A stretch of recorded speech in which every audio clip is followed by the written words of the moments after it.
Hi, Greg. I was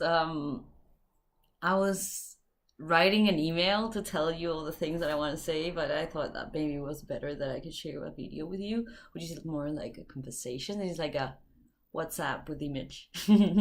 So I wanted to tell you a few things about what we did to improve. Uh, I don't know if improve, but powering up the community that we have at the makerspace and how did we build it up. Um, so uh, I think that I could help you to develop that, and I could probably be um, I could probably help you developing image, graphic design or communication design, but most of the work that you need to do if the makerspace is down and it's being the community's a little bit slow, whatever. The first thing that you need to be doing it's building it up from inside. For me, the baseline for makerspace, and I've seen it many places, like schools, in other countries, not specifically the United States, which is a place that I haven't seen a lot. You have a lot of information in the internet, but in the United States, things are happening a little bit different than in the not so developed countries like Chile, for example, or I don't know, Lebanon, whatever. So for me, it's like the community is the most important thing. So you need to, everything that you do needs to come from the community. It doesn't mean that they need to do it, but probably they need to be part of it. So you need to question them and you need to ask them what are the values and make them participate in everything, you know? So it's very important that someone is in charge of making the makerspace work, administration and communications and everything, but you're working for that community. You're like the community manager of that community. I have 6 steps that for me were essential, and I would like to share with you.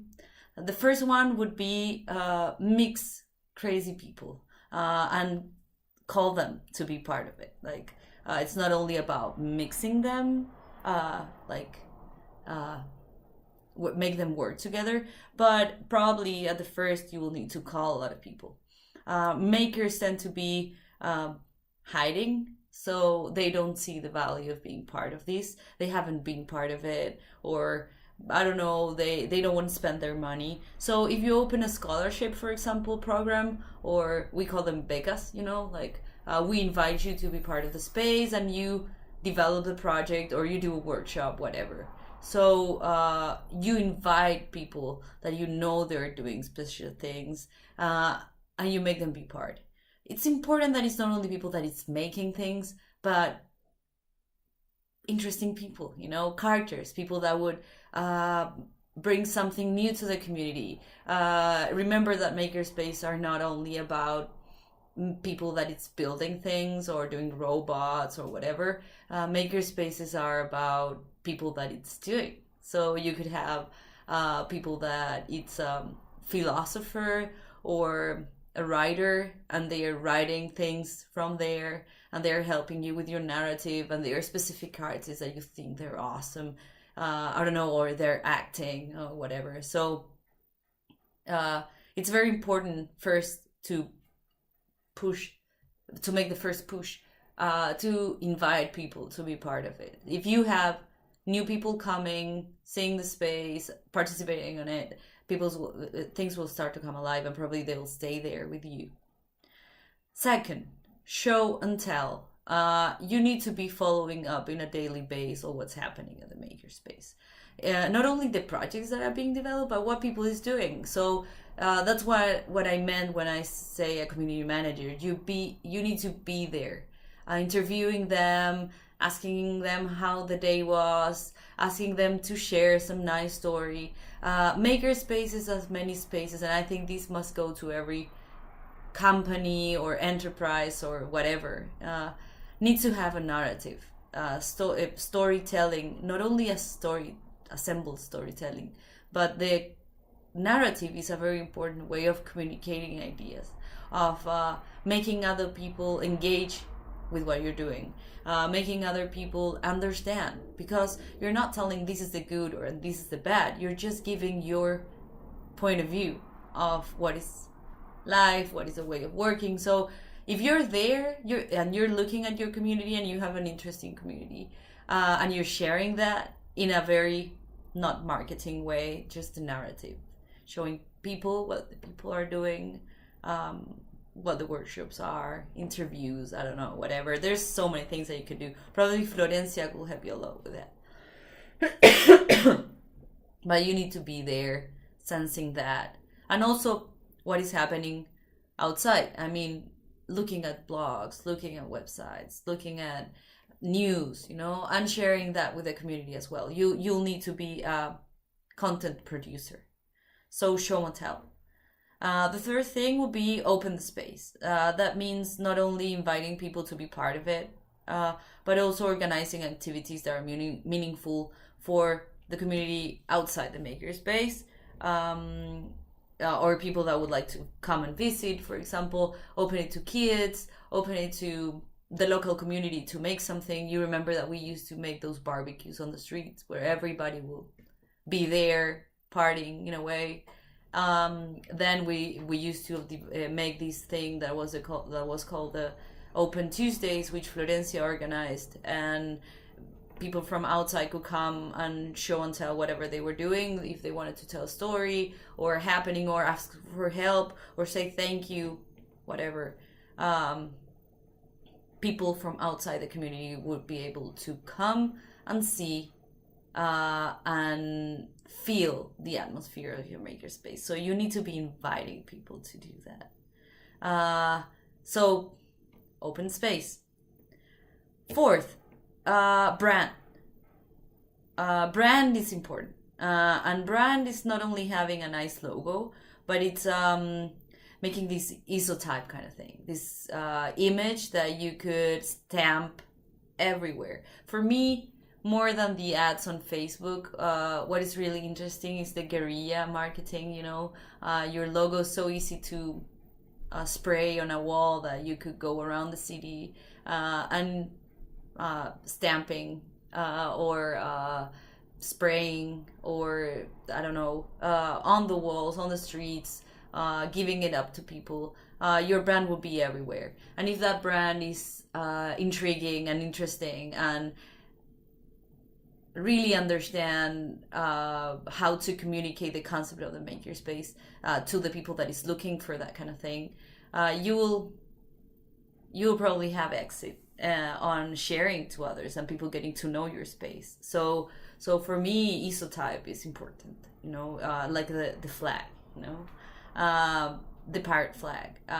This is an icon, it doesn't represent anything in particular, but it tells so many things that I want to be associated with it, and that.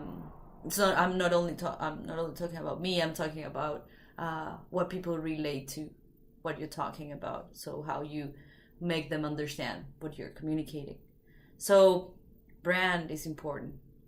Brand will, in a way, tell the spirit of your space, of your product, if you want it to become a product. Point number 5 would be associate. Make things with others, institutions, people, foundations, government institutions, if you want, international peace foundations, whatever, or fairs, or more than the maker fairs. We did it here. We did some maker fairs, but in Chile there was no culture about maker fairs, so it was a new thing. But you could associate with other festivals or carnivals or whatever, in a way that you are out. You are not only showing you, like, oh, we have this project, we're doing things, look at what we're doing, and that will call people to your makerspace, and probably projects also to the makerspace. You give the opportunity to your makers, for your makers to be out. Most makers, they're not producers of big company work or whatever. They're just they just like to do what they do. So if you give them the opportunity to go out, show the product, see that it's good, maybe sell some things, you'll be giving them so much, and they will have money to pay you the rent. So you give them projects, you bring them opportunities to show and tell, and they will be there being part of it, and they'll see the meaningful thing of being there as well. So it's not like trading a product, but more like sharing the things that we do okay and the others do the other way. It's like, you're a maker, you're doing things, I can help you to connect with people that need people that do things. I don't know, something like that. But that is important by association. You work with companies, you work with institutions, and this is very important. Don't let yourself go by only the money. You need to be very careful with what institutions you actually work with.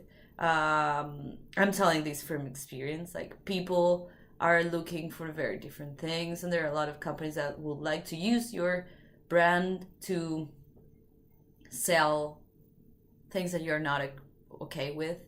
In the personal case of what happened with me in the makerspace, for example, is that finally the whole project that was assembled near the makerspace and on top of the makerspace as a first thing, didn't share the same or common spirit that we wanted to give to the makerspace. This open source community that would work together to be happy, not to make profit. And well, that's something that I think we make I made a mistake there. So be careful with whom do you associate, not only in terms of we're going to make a company together, but which festivals do you go, like what kind of spirit are they representing, and what people do you want to target? Like, I would like to have these kind of people. Where are those kind of people going? Well, what could I call them? Like, I don't know. For me, it's like you need to go out searching for the people that you'd like to be in your community. So that's part of the job, and you want your people to sell or show their things on places where they're going to be understood. So associations are important, and you need to be very careful with it. And the final and sixth point is the most important of them for me, and I'll be very insistent on this. Community. Maker spaces are about communities. Communities are what brings things alive in these kind of projects. For me, it's like living together. You organize with other people that have other abilities than you, and you make something together. Listening to each other, everybody, it's equal in their opinion and the way they participate, and then everybody do their best from where they can do it, and you share that. You share your knowledge, you learn from others, and all of you together rise up a project. I learned this very late, probably. I think at the beginning that was my spirit, but I didn't have it very clear in my mind. But now that I see it, and now that I see all the other examples that have risen here in Santiago, and not only in Santiago, but recently I've seen some projects from friends in Lebanon where they restructure their maker communities from just a community. You could see them, you could breathe that they needed this space to work together. And that's amazing. That's what makes these projects alive. So these are not companies of one man or associations that need one directory that decides everything. No. These are projects based on people working together in it. And of course, you need to have a manager, someone that directs the project, or help people to communicate, understand each other, and I don't know, be the one that it's communicating with everybody and doing the accountability or organizing and representing everyone, and that needs to be decided by everyone as well. So I think that your makerspace have the experience by the conversations that I had with you and Tim, but back at the times. I admired your project because of that, because I thought it was very community based, more than what we did at the makerspace. Probably most of the community projects forgot that you need to have one person, especially when you're administrating a space and machines, and it's like a business as well. You need to have someone that will be in charge of, of making everything work together, not as a boss, but as someone that, or president, but as someone that would make everything work together. So community, as well as a community understood as a bunch of people with different abilities that work together, and one of them helps them to organize everything. So it's kind of the manager. I don't know. That's it. I could help you a lot with the brand or something like that. Let's just talk that out in the email. But I think for me that these are the main 6 things that you need to be taking a look at. Like, you need to be working on this. You need to be focused on this. And I can't do that for you. You need to do it from the inside of the makerspace. Maybe not specifically you, but you need to talk to your community and figure out how and who will take lead on these 6 things. So, mix crazy people, show and tell, open the space, brand, associate, and community. So that would be my advice. I hope it works, and I know maybe we could share some ideas. We could keep on this conversation, and we could I don't know, whatever I could do, I could help you. Okay. I don't know. I hope we could see each other again soon. I would love to visit Michigan, so who knows? Take care. Bye.